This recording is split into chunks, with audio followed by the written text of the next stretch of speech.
Vienna, late 19th century. In the most elegant bathhouse in the city, a man sits beneath glass domes and marble columns in the steam. He is the youngest brother of the emperor.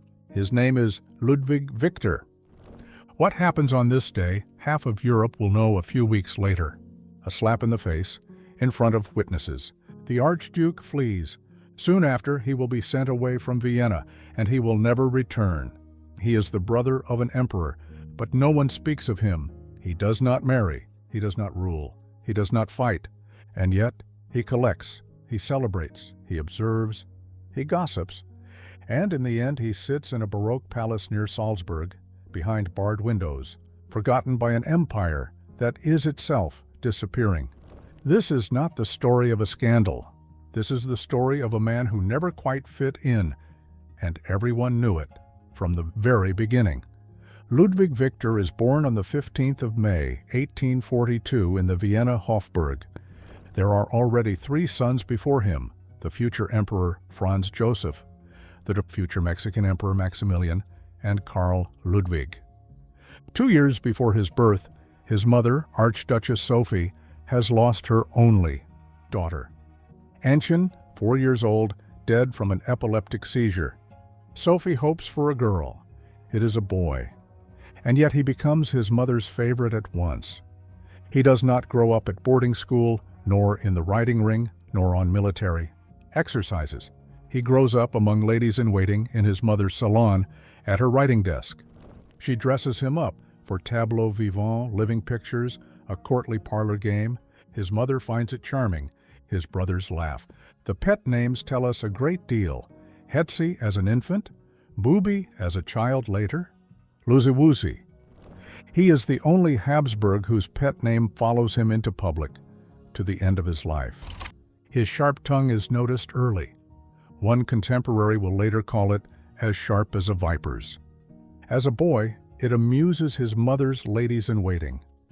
Later, it will become the most dangerous quality of his life. At 21, Ludwig Victor receives what many Habsburgs only dream of, his own palace in the middle of the new Ringstrasse. He commissions Heinrich Ferstel, the star architect of the era. In 1869, it is finished, the first building on Schwarzenbergplatz in the Italian Renaissance style, with 6 larger-than-life statues across the central facade, and a staircase of Untersberg marble with a pierced balustrade. In the corner tower lies his private cabinet, paneled in wood, with red wallpaper and a painted stucco ceiling. On the first floor, the ballroom opens across 2 stories beside the dining room and the winter garden. It is a house built for long evenings, and those are exactly what he gives. Concerts, dinners, balls, actors, painters, singers, diplomats. Guests dine on his blue and white Meissen porcelain. He loves the new medium of photography and has himself photographed again and again in costume. One famous image shows him in a woman's dress with a bonnet and a bouquet. Staged for a court theatrical in which all female roles were traditionally played by men, his brother, the emperor, knows everything. He is said to have once joked, "We should give him a ballerina as his adjutant, then nothing can go wrong." It is a joke. But it is also the imperial strategy: tolerate, play down, let live. In private, he can do almost anything. In public, nothing must be known. But he does not make it easy for them. Every indiscretion he carries on at once. Even his sister-in-law, Empress Elizabeth, falls for it. At first, she trusts him. In 1862, she still writes to him from Venice, "I am putting together an album of beauties, and now I am collecting photographs, only of women." But then she realizes that everything she tells him ends up in the court gossip the next day. She secretly writes mocking verses about him.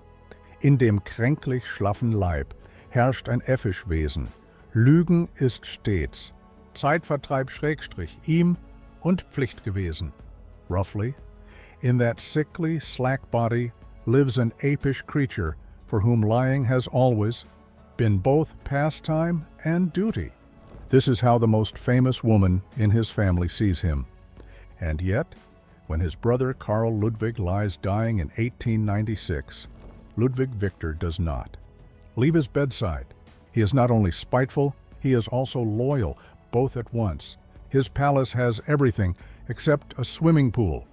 And so, twice a week, in the company of his adjutant, he goes to the central bad on Weibergasse, one of the most elegant bathhouses in the city. What goes on there, Vienna knows for a long time, but only quietly. In early 1904, the thread snaps. At the central bed, he approaches a young man. A scuffle breaks out. A slap falls in front of witnesses. Ludwig Victor tries to use his position, has the man arrested. But the police release him. The matter can no longer be hushed up. Behind the scenes, allies of Crown Prince Franz Ferdinand are at work. Ludwig. Victor had publicly mocked his wife, Sophie Chotek. Now the bill comes due. On the 1st of February, 1904, Ludwig Victor officially leaves for a cure in Meran. 3 months later, he moves into Schloss Klesheim near Salzburg, which his brother had bought for him back in 1866. He will never see Vienna again. In Klesheim, he does not become the exile. He becomes a patron, a benefactor, a philanthropist. He finances the village school in Siezenheim. In 1899, he gives a celebration to support the victims of a flood. On the palace grounds, he has a swimming pool with a diving board built, a bath, house, a tennis court. He founds the Salzburg Art Society. The people of Salzburg love him. In 1905, Franz Joseph is reconciled with him, passing through on his way to Ischl briefly, in the imperial manner. There will never be more than that. From 1912 onwards, Ludwig Victor slowly disappears from life. The household staff is reduced, the chauffeur is dismissed, the car put away, the gates are locked. Anyone who wants to come in needs the permission of Hofrat Gauch, who lives with him. In 1915, he is placed under guardianship. His grandnephew, Archduke Eugen, is appointed his curator and never visits. At the end, Ludwig Victor lives in 3 rooms with barred windows in the Cavalier house he had once commissioned from Ferstel himself. Some days his gaze is fixed and empty. Other days he is lucid, laughing, inviting people for tea and cake. But no one comes anymore. Only Marie Valerie, Cici's favorite daughter, and Matthias Eicher, his valet, who stays until the very end. On the 18th of January 1919, Ludwig Victor dies of pneumonia. Marie Valerie and Eicher are at his bed. The monarchy itself has been dead for 2 months. He does not lie in the Imperial Capuchin crypt. He lies in Siezenheim, on the east side of a village church, beneath a simple stone, with 2 intertwined letters, LV. In 1921, the Dorotheum auctions his estate over 54 days, more than 7. 1,000 lots, 600 pieces of ceramics alone, Napoleon's writing set, Marie-Louise's travel nécessaire. It is the largest auction in the history of the house. A man cleared away in pieces.